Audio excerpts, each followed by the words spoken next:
গোবর চুরি করে নিয়ে যাচ্ছে। রাজবাড়ির গোয়াল থেকে চুরি, সর্বনাশ! এই কোথায় কোথায় টুনি, কোথায় কোথায় সে? আজ আজ আমি ওকে ছাড়বো না, ছাড়বো না। ওই দেখুন মহারাজ, ওই ওই ওই দেখুন। কি এ তো দিনের আলোয় গোবর চুরি করছে? চুরি নয়, বলুন ডাকাতি ডাকাতি।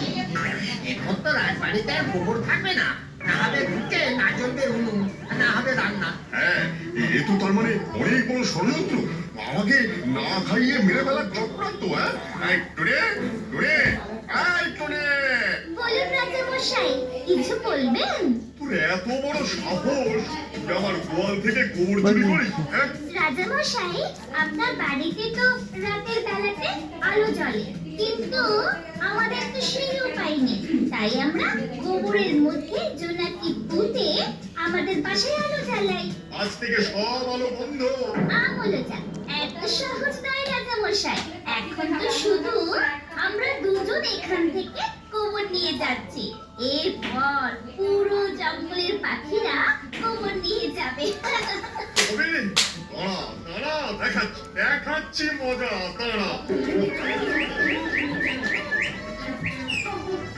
মন্ত্রী, আজ্ঞা করুন মহারাজ। শোনো, আজ থেকে রাজবাড়ির গোয়ালে কোনো গোবর থাকবে না। সব সব গোবর রাজবাড়ির গুদাম ঘরে থাকবে। আর দেখবো দেখবো তুমি কি করে গোবর চুরি করে। আচ্ছা মহারাজ, আপনার কথা মতো তাই হবে।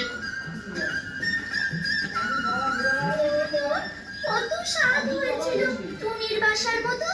আমাদের বাসাতেও রাতের বেলা আলো জ্বলবে তো, কিন্তু দুষ্টু রাজামশাই সব চৌপাট করে দিল।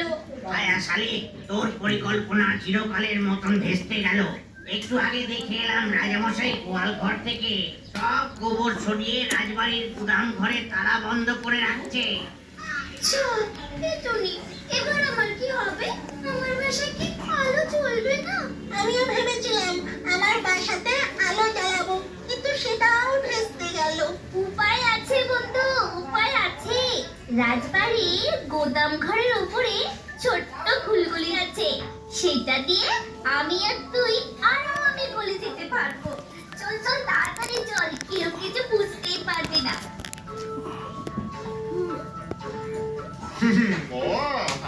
আমার নাম হলো রাজা কাকা বোকা। আমার বুদ্ধির কাছে কাকের মতো বুদ্ধিমান পাখি বোকা হয়ে যায়, আর এ তো পুঁচকে টুনটুনি। ও নাকি আমার গোয়াল থেকে গোবর চুরি করে নিয়ে যাবে।